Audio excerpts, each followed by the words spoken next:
So, are you feeling like you're really anxious to get going on your business, but unfortunately, there's a part of your mind saying, you know what, you really need to get certified if you're going to call yourself an expert? And that worry and that question is really holding you back from getting started. So, that's what I want to talk to you about today. I'm going to give you 3 ways to think about this. So, first off, the short answer is no. You absolutely do not need a certification unless it's required by the laws of your place of business. So, think of it this way. Think about qualifications over certification. Big, huge difference. Here's what I mean by that. Would you rather, if you had a problem that needed solving, would you rather go to a doctor, somebody that has a doctorate, that went to a big fancy school, but had absolutely no proof of anything they've done to help people solve those problems? Or would you rather go to somebody that didn't have their doctorate, but actually had tons of people just singing their praises and so thankful, and not just even tons of people, but somebody you actually know said, you have got to try this person. They just changed my life. The truth is, you want the results, right? So that's really what it's about when it comes to service-based businesses, is can you deliver the results? People really don't care about the certification as much as you think they care about the certification. And I know this because I've been there myself, and I remember this being a sticking point for me. But I guarantee when people get on a call with me, never once has anybody asked me if I'm certified. There really isn't a certification for business coaches, but there is for performance coaching. And no one has ever asked me that.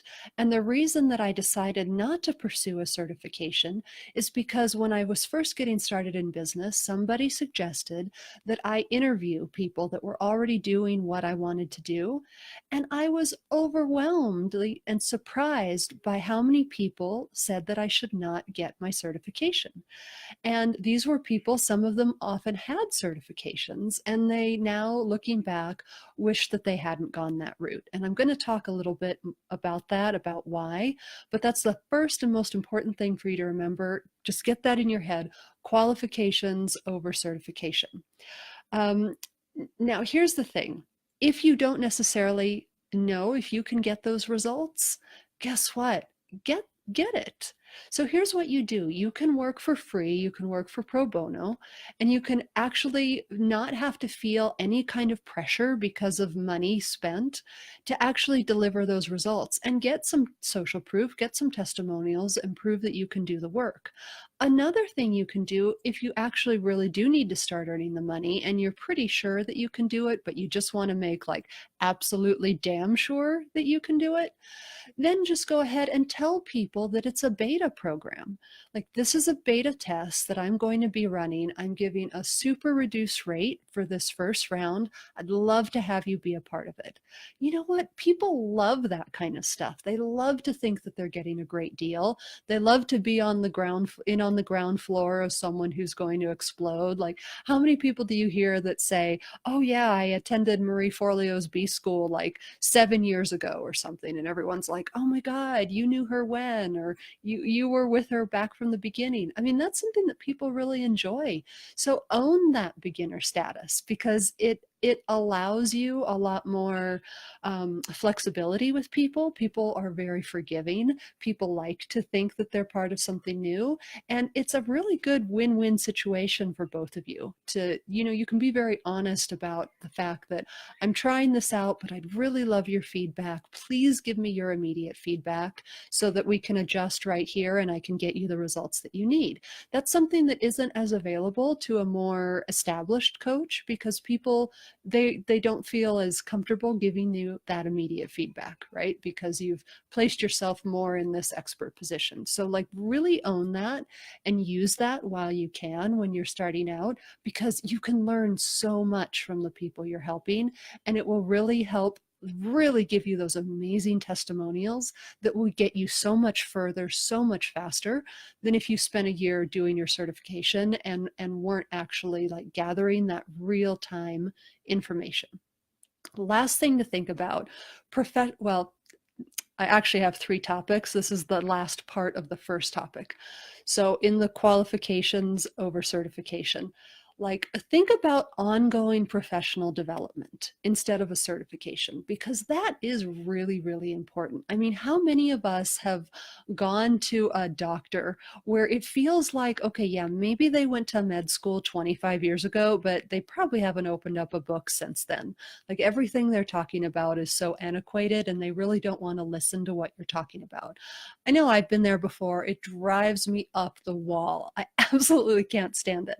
But I love going to people that tell me, actually, the latest research says X, or I went to a conference on this topic just, a couple months ago, and here's what the leaders in the field were saying. I love that. And I believe for that, if you are a professional, if you are in this for the long game and you want to make this part of your profession, then get into that habit of thinking that your education will never end. You will always be improving your game and you always want to know what's going on in your industry and you want to keep learning, keep taking more courses. I think that my education will never end and I get better and better by the month because I never stop improving my field.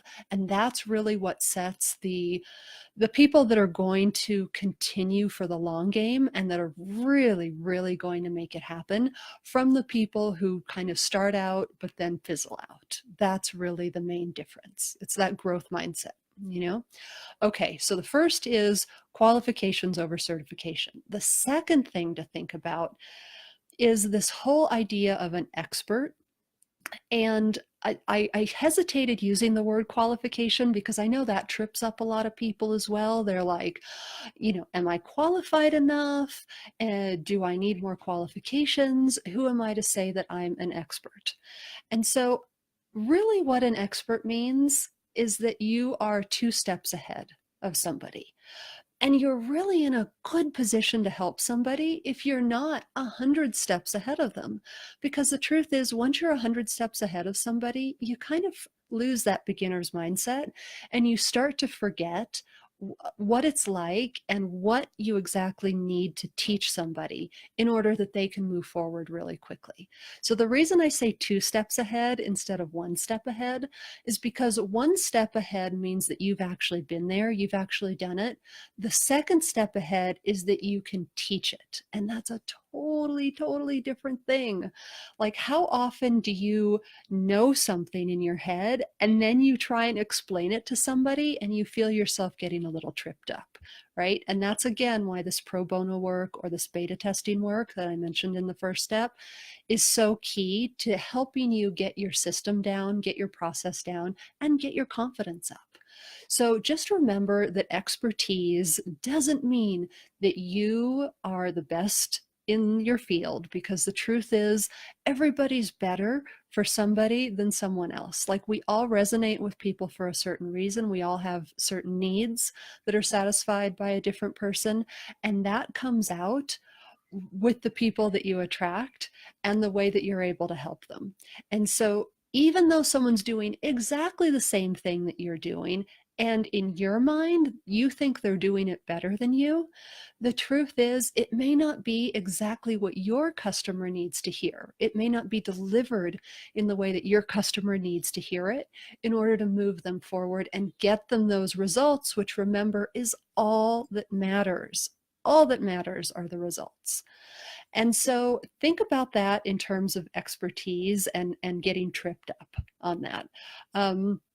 And I really encourage you to watch a video on perfectionism that I've done in the past. I'll link to it as soon as I get off here, because it talks about, like, that's what this is rooted in. When you have that fear of expertise, good for you, because part of it means that you have high standards. And that's a wonderful thing.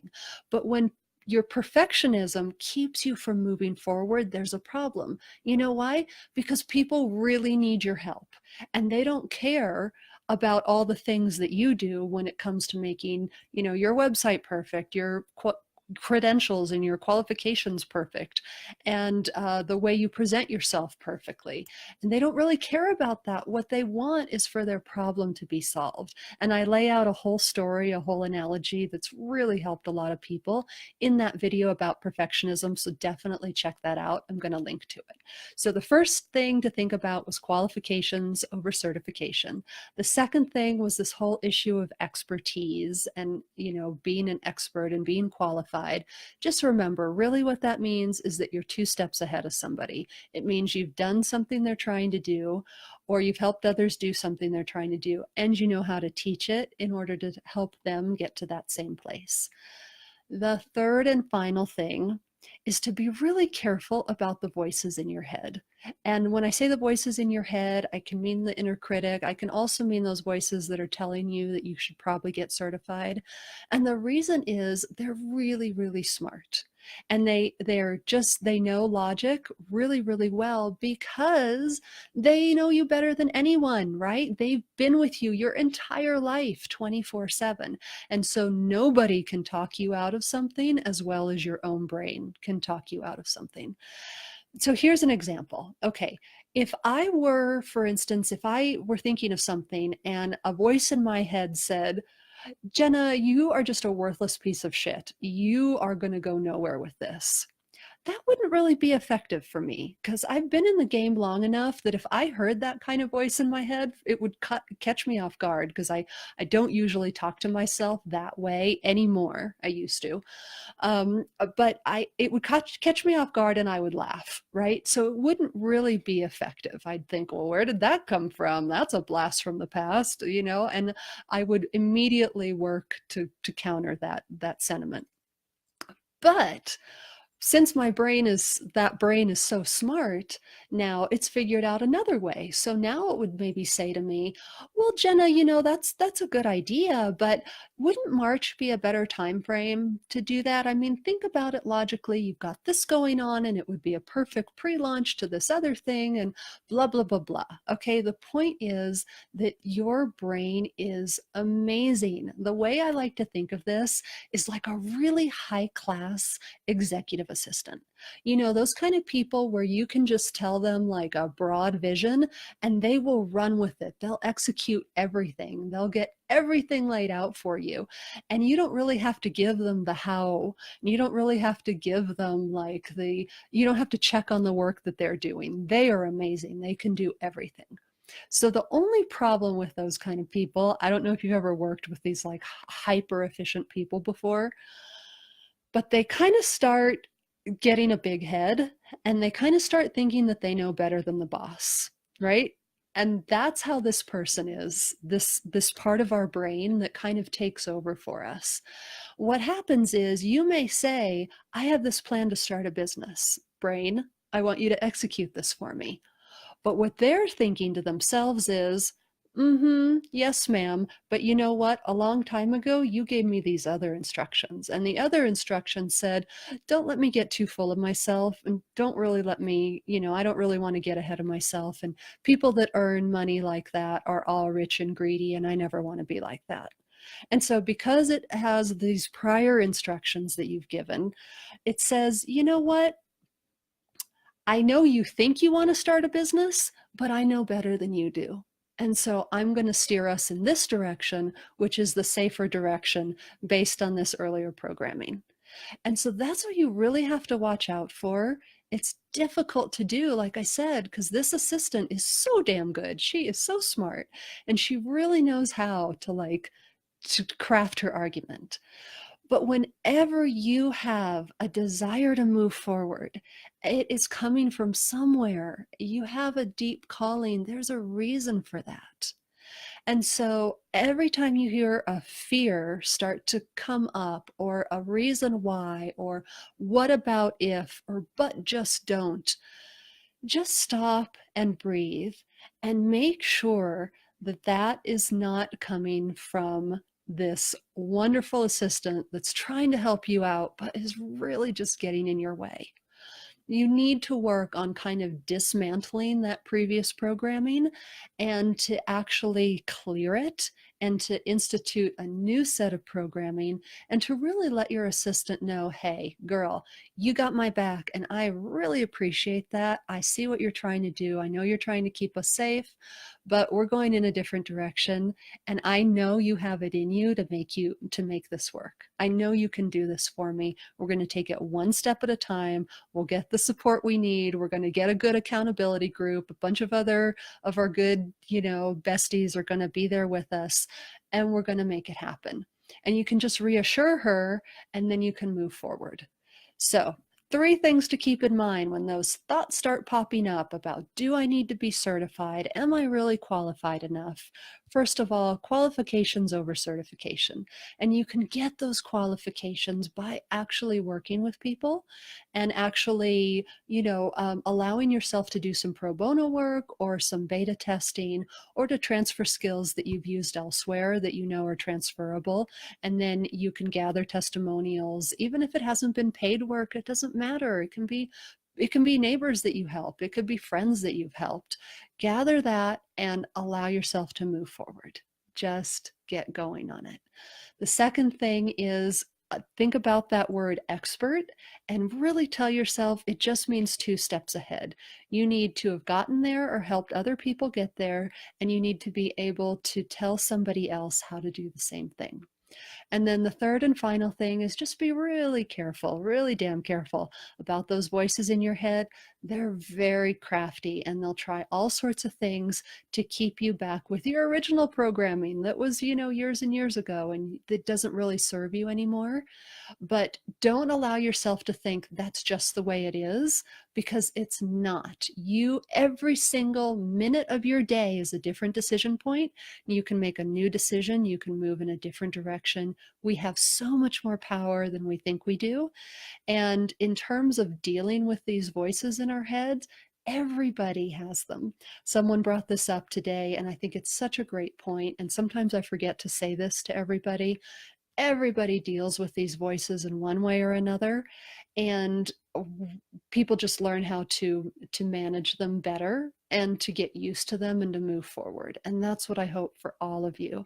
So I really hope this helped. If you have any questions at all, pop them in the comments, message me. I'm always available for you guys.